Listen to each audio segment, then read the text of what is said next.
भाई गंगा में डुबकी लेने से गरीबी दूर होती क्या?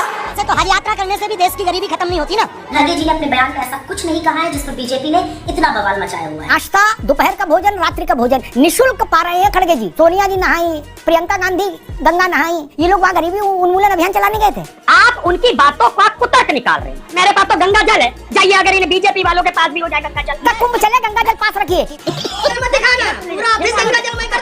होती भाइयों या आशीष भाइयों या संजय भाइयों, कोई सनातन का धर्म एक दूसरे को सिखाने के लिए धरती में पैदा नहीं। जितना कम बोलोगे उतना सुरक्षित रहोगे महाराज। राम मंदिर बना तब भी यही इशू आया, कुंभ है तब भी यही इशू है। ये तो लग रहा है म्यूचुअल फंडर है। दोस्तों स्वागत है आपका, आप देख रहे हैं द भारत डिबेट। दोस्तों आज देश के लीडर और महान पत्रकार अमिताभ अग्निहोत्री जी ने कांग्रेस की पार्टी के अध्यक्ष मल्लिकार्जुन खड़गे और कांग्रेस के social media chief Supriya Shrinate, Congress के प्रवक्ता राज शर्मा की भयंकर तरीके से धुलाई की है, क्योंकि कांग्रेस के अध्यक्ष का कहना था कि कुंभ में स्नान करने से गरीबी मिटने वाला नहीं है। उसी मुद्दे को लेकर जब राज शर्मा से सवाल किया गया तो राज शर्मा बातों को घुमाने लगा।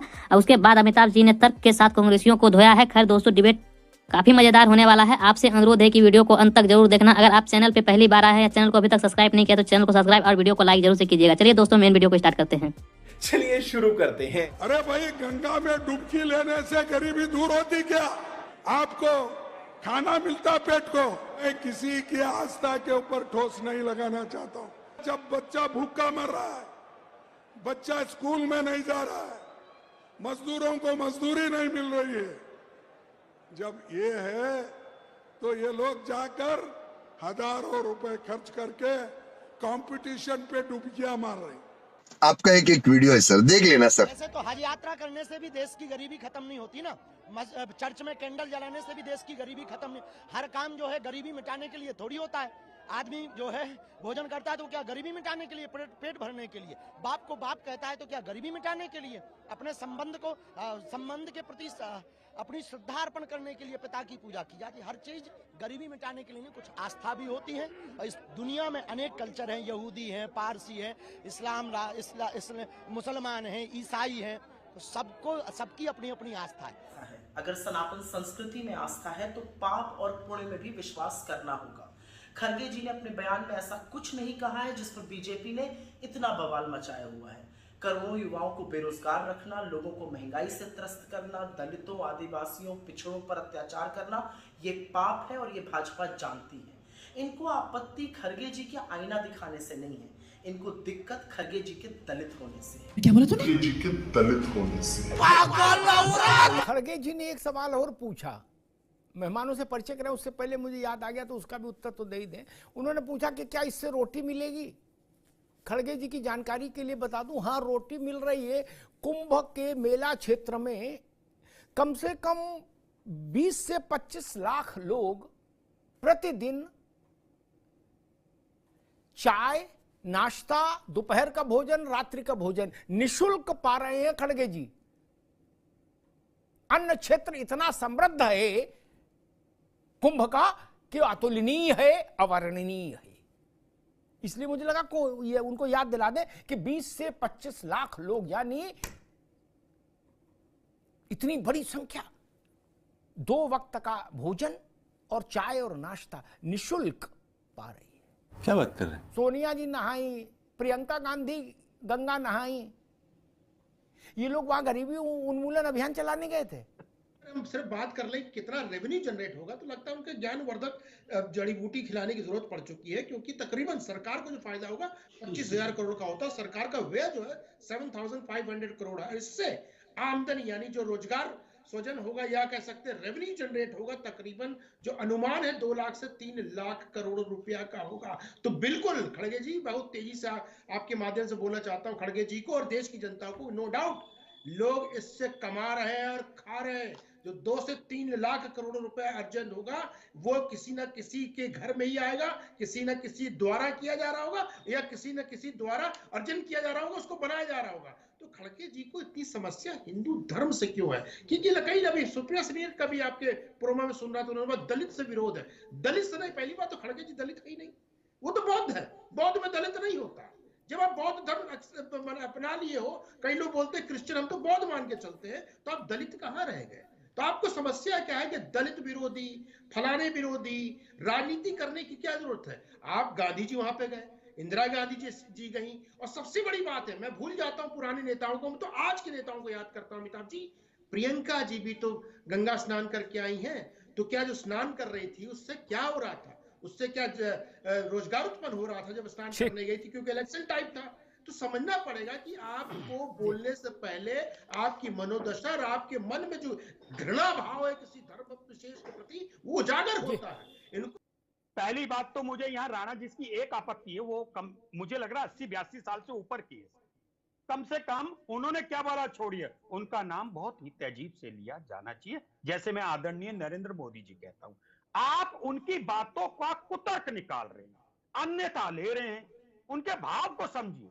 उन्होंने देश की जनता को नहीं कहा कि वहां जाके आपकी बेरोजगारी गरीबी मिटेगी।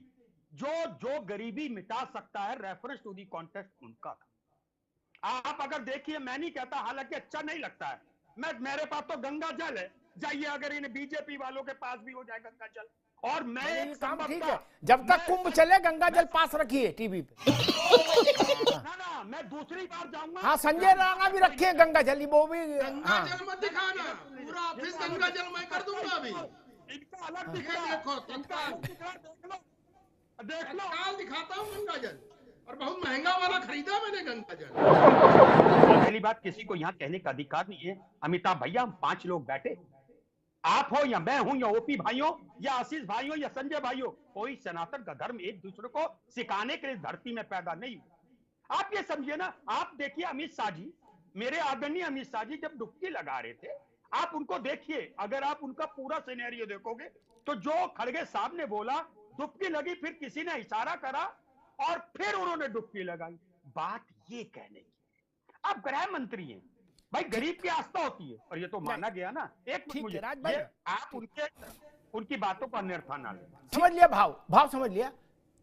बहुत संवेदनशील विषयों पर जब आदमी बहुत बुजुर्ग हो जाए तो नहीं बोलना चाहिए, जरूरी बोलो।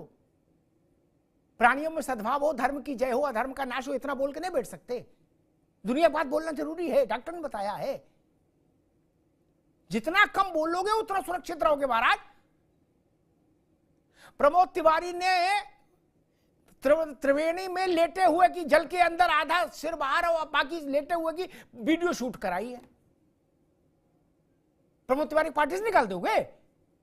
कराइए, डालिए। क्या बाकी तो नहाते हुए की डाले, एक बार की 2 बार की, वो तो लेटे हुए की डाले प्रमोद तिवारी। उनका क्या करोगे? किस रास्ते ले जा रहे हो कांग्रेस को भाई मेरे?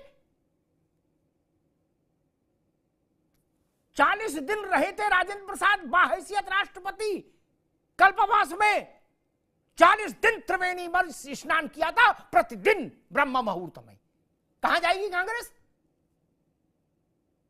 आप रसातल में जाने वाला काम करते हो मित्र, और फिर पताका शिखर की कल्पना करते हो। डॉक्टर ने बताया था, आप ये पंचायत में पढ़ो।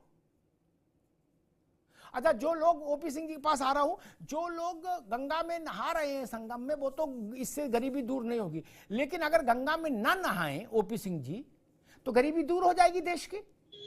खड़गे जी लिख के दे दे, मैं अपील करता हूं देश भर से कि गंगा में ना नहाओ 1 साल कोई। अगर इससे गरीबी दूर होती हो तो यही सही। हमने तो गरीबी हटाओ का नारा 71 में सुना था, तब से लेके आज तक गरीबी हटी नहीं क्या ओपी सिंह जी? कि नेहरू जी गए, इंदिरा जी गए, सोनिया जी गई, प्रियंका वाड्रा गई, तो उनको सवाल ये भी खड़ा करना चाहिए। और ईडी गठबंधन के हैं तो 3 दिन पहले अखिलेश यादव जी भी गए, तो उनका सवाल तो उनसे भी होना चाहिए कि हमारे पार्टी के ये नेता क्यों गए? ये पाप धोने गए थे अपना कि स्वर्ग में? आपने पूरा उनका बयान नहीं सुना है। उन्होंने कहा कि इससे जाने से पाप धुलने वाला नहीं है, न स्वर्ग में हाँ, ये कहा है जी। हाँ, ये कहा है। अब पाप ये बताइए कि वो पाप धोने की जगह है और स्वर्ग जाने की जगह की आस्था की प्रतीक? वो सबको निमंत्रण गया है। जो 50 करोड़ लोग जा रहे हैं कुंभ में, वो सबको गया है कि वहां पीडीए बना हुआ है। देखो भैया, ये ठाकुर है, ये ब्राह्मण है, ये दलित है, ये यादव है, ये कुर्मी ठीक है ओपी सिंह जी, ठीक रुकना होगा जी, बिल्कुल ठीक। यू मेड योर पॉइंट, ठीक। इस तरह की बात करते हो, ठीक ओपी सिंह जी, 2 तरह के ऑफेंडर होते हैं। एक अचानक से अपराध हो गया तो उनको अदालत थोड़ा लीनियंट रुख रखती है। वकील कहता है कि हुजूर इनका रिकॉर्ड ठीक है, अब गुस्से में ऐसा हो गया होगा। कुछ लोग लगातार इरादतन अपराध करते हैं तो उनको हैबिचुअल ऑफेंडर बोलते हैं अदालत में। क्या जज कहता ना इनके 4 लाठी डबल ज्यादा मारो और तुरंत जेल भेजो, ये बार बार बवाल कर रहे हैं। मैं 3 बातें कहता हूं। काशी कॉरिडोर बना तो मैंने बहस की, तो विपक्ष के नेताओं ने कहा कि इससे अच्छा तो स्कूल बनवा देते, इससे अच्छा फलाना कर देते, इससे अच्छा शौचालय बनवा देते, मूत्रालय बनवा देते। क्या राम मंदिर बना तब भी यही इशू आया, कुंभ है तब भी यही इशू है। ये तो लग रहा है हैबिचुअल ऑफेंडर है। तब भी मैंने कहा था कि काशी कॉरिडोर, आपकी आस्था छोड़िए, अगर आपको अर्थशास्त्र की बेसिक समझ होती तो काशी कॉरिडोर में जितनी लागत लगी उतनी लागत तो 6 महीने में निकल आई। उसके बाद से पूरे पूर्वांचल की अर्थव्यवस्था का चक्का गति से घूम रहा है, और वही बात अयोध्या में और वही बात महाकुंभ में। तो वीडियो को अंत तक देखने के लिए धन्यवाद। आज का ये डिबेट वीडियो आप लोग को कैसा लगा, आप लोग कमेंट सेक्शन में अपनी राय जरूर देना। अगर आप चैनल पे पहली बार आए हैं, चैनल को अभी तक सब्सक्राइब नहीं किया तो चैनल को सब्सक्राइब और वीडियो को लाइक जरूर से कीजिएगा। चलिए दोस्तों, मिलते हैं कोई और लेटेस्ट डिबेट वीडियो में, तब तक के लिए जय हिंद, जय भारत, वंदे मातरम।